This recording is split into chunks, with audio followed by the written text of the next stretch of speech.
Greetings, my friends. Welcome to this week's Blood Angels Tactics video. And it's been a few weeks now since we've been able to cover any sort of undefeated Blood Angels list that wasn't bloodless. So we're back. Angelic Inheritors. This is by a channel member nonetheless. So let's dive into an undefeated RTT list and talk about a different way of definitely what I'm doing to play Angelic Inheritors.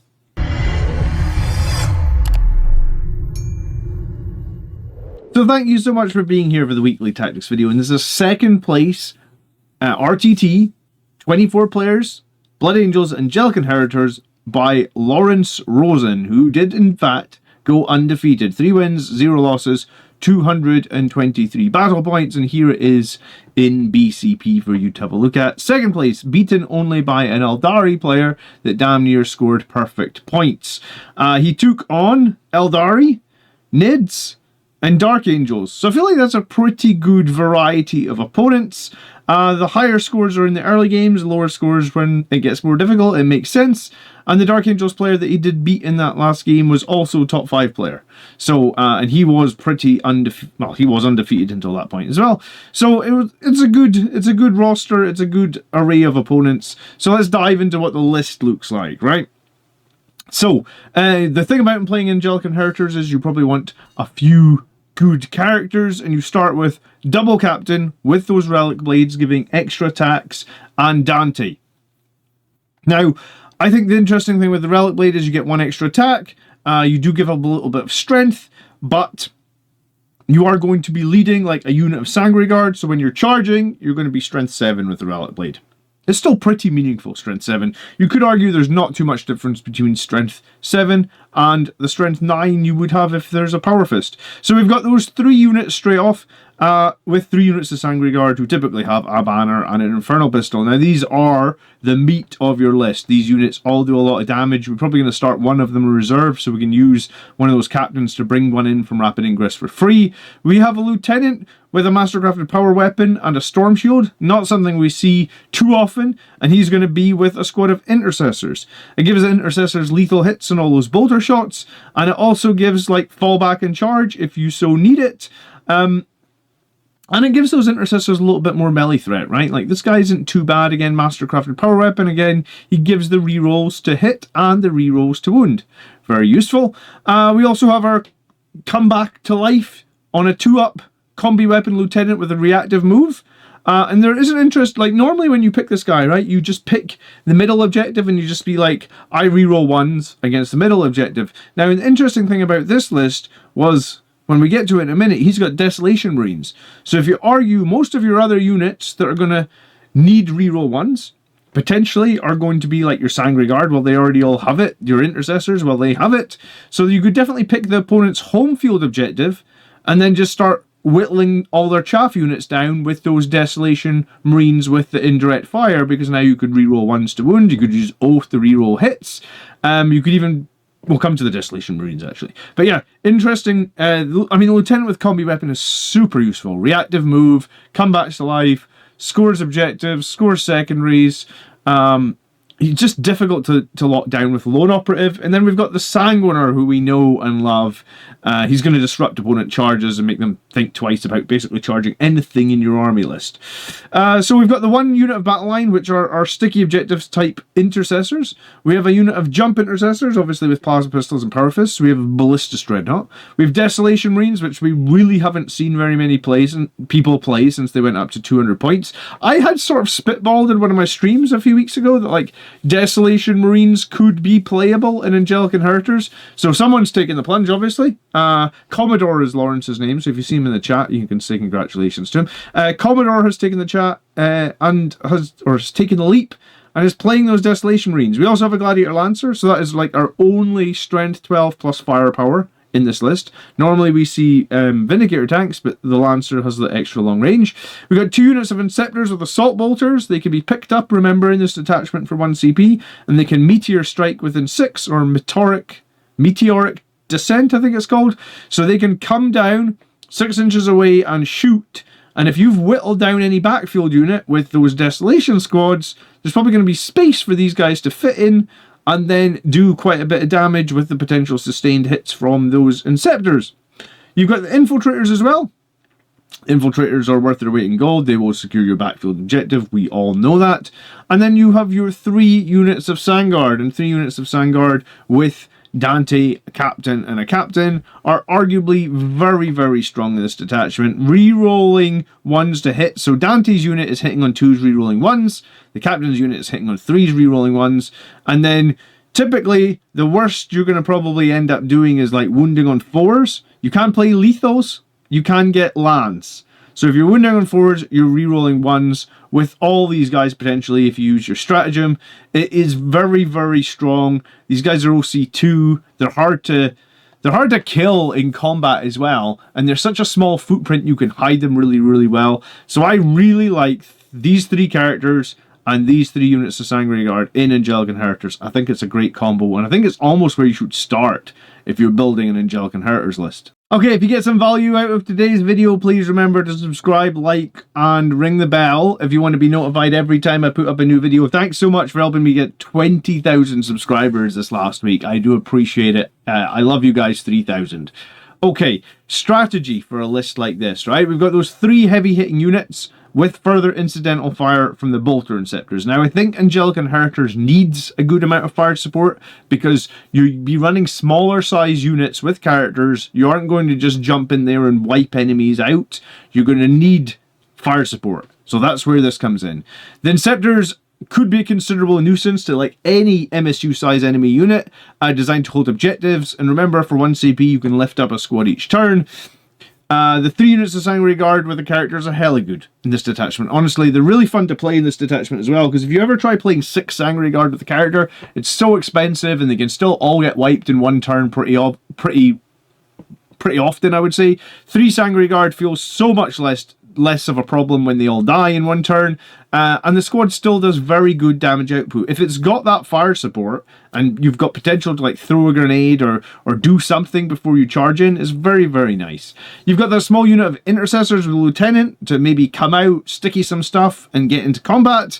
Obviously, Intercessors now have a lot more bolter shots. You've got a Reviving Lieutenant to do lots of scoring and holding objectives and providing rerolls on the critical objective, which could be for your Desolation Marines, which basically chaff/objective holders can be cleared with the indirect fire in the early game by the Desolation Marines. Remember, you can pay 1 CP to make them characters and get a bunch of rerolls that way, or you can pay 1 CP to get sustained hits. So you could use your Oath of Moment to get extra hits, and then you could use the Lieutenant to get rerolls 1s to wounds. So you actually, 1 CP, you're just giving them sustained hits. Lots of rerolls there because you're only hitting on 4s because of indirect fire.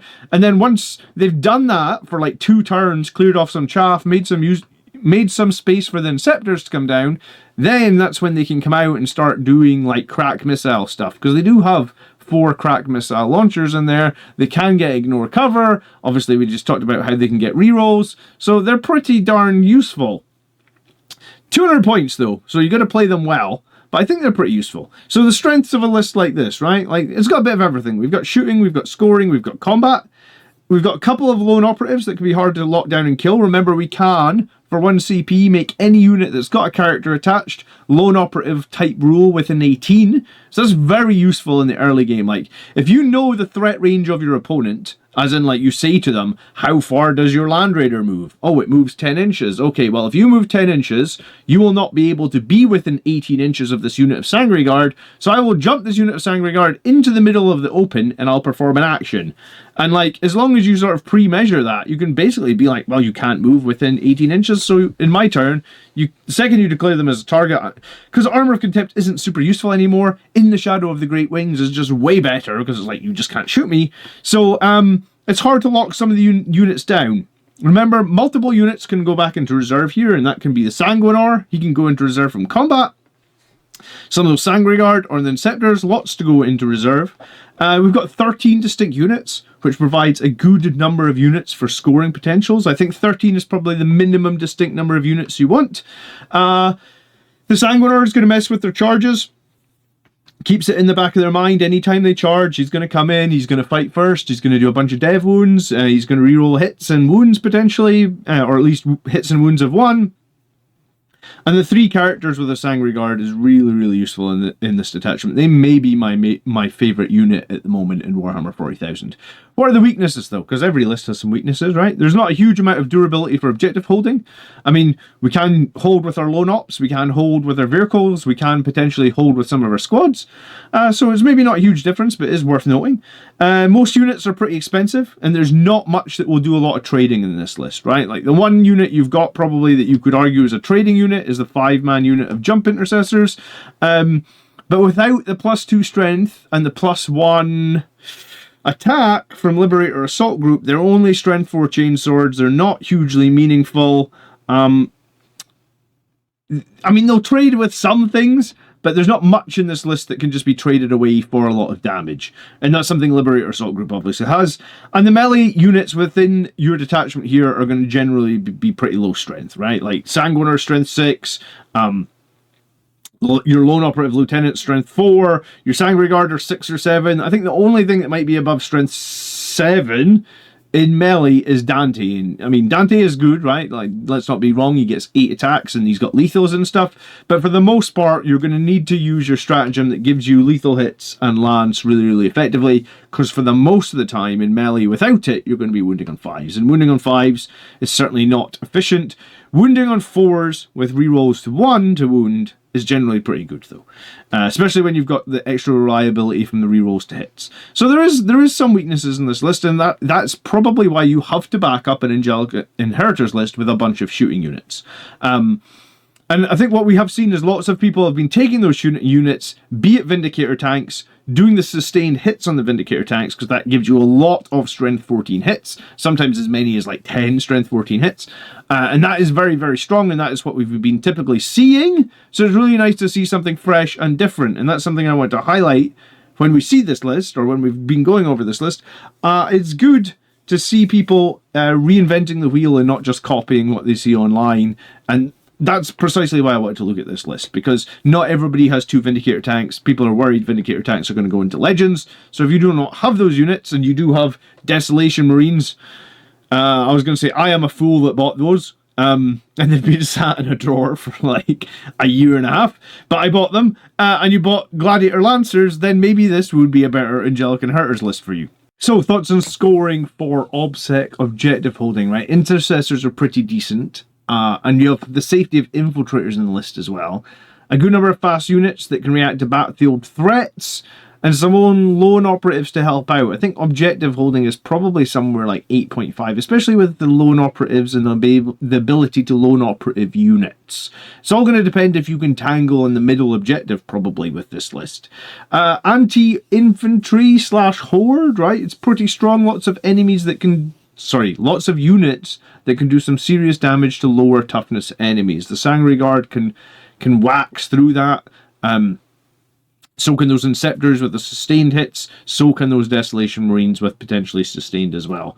Anti-vehicle monsters, right? You're going to be very reliant on the Sangre Guard finishing off some of those bigger threats, right? You only have 2 shots per turn at strength 12 or higher. This might be where this list becomes a little bit unstuck. Somewhere like an 8 out of 10, maybe even a 7.5 out of 10 for here.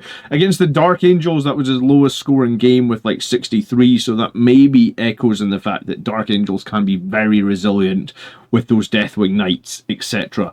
Mobility, it's pretty solid, right? Everything is moving fast, bar maybe those Desolation Marines and Intercessors, but the Intercessors are probably just advancing up the middle. So, and the Desolation Marines don't really need to move either. So, mobility in this list is generally very good. And then specialization, right? Like, I feel like the list could deal with a mixed array of threats. It might have some hardish counters, and I think the hardish counters probably come from high toughness armies like Death Guard Knights, maybe even Demons of Chaos or something like Be'lakor's detachment. That could cause a little bit of a problem, and that is what I've been struggling a little bit with Angelic Inheritors as well. Like, you do not have the same raw killing power that you have where, like, in Liberator Assault Group, you give anyone a chainsword and you can just charge and you can just be like, haha, I overwhelm you with hundreds of chainsword attacks. You do not have that in Angelic Inheritors. So Why did I want to cover this list, right? It's two things. One is it's very cool to see a channel member doing well at a tournament. I love to review Varied and Blood Angels army lists on the channel, and it's been a while probably since we've seen anything super fresh. So this is somewhat fresh. It doesn't have the double Vindicator tank that everybody is using. So a big congrats to Commodore/Lawrence, and thanks for sharing the event details, right? Like, if you win an event, if you do really well in an event, Discord it over onto me or put a message on the channel and I will get back to you. But this is not the sort of Angelic Inheritors list that I've been focused on, right? And I think this list showcases that there are more than one way to play this detachment, and I really like that. And that's why I wanted to do the video on it. So I hope you learned something from it. If you did, you could do me a huge favor and leave a thumbs up on this video. If you want to see some of the common mistakes that Blood Angels players make at tournaments and in the game in general, and you want to fix them, that was the video I made last week. So please, you can check it out over here. If you want to support the channel, there's links down there for Element Games in the UK and Wargame Portal in the US. If you are buying any new models like that drop pod that came out this week, if you buy them from these sites, it supports the channel, or for the price of like a cup of coffee every month, you can support over on Patreon. Thank you ever so much for watching to the end of the video. Thank you for helping me reach 20,000 subscribers. I do appreciate it ever so much. If you've got a suggestion for a future tactics video, leave that down in the comments below. I do try and answer a bunch of comments. It's been nice seeing you all here this week. I'm kind of blown away with 20,000 subscribers. Thank you, thank you, thank you. If you see the video about 20,000 subscribers, because there is a video up about that, please watch that as well. Have a great week, guys. By the blood, army made strong. I'll catch you next time. Peace.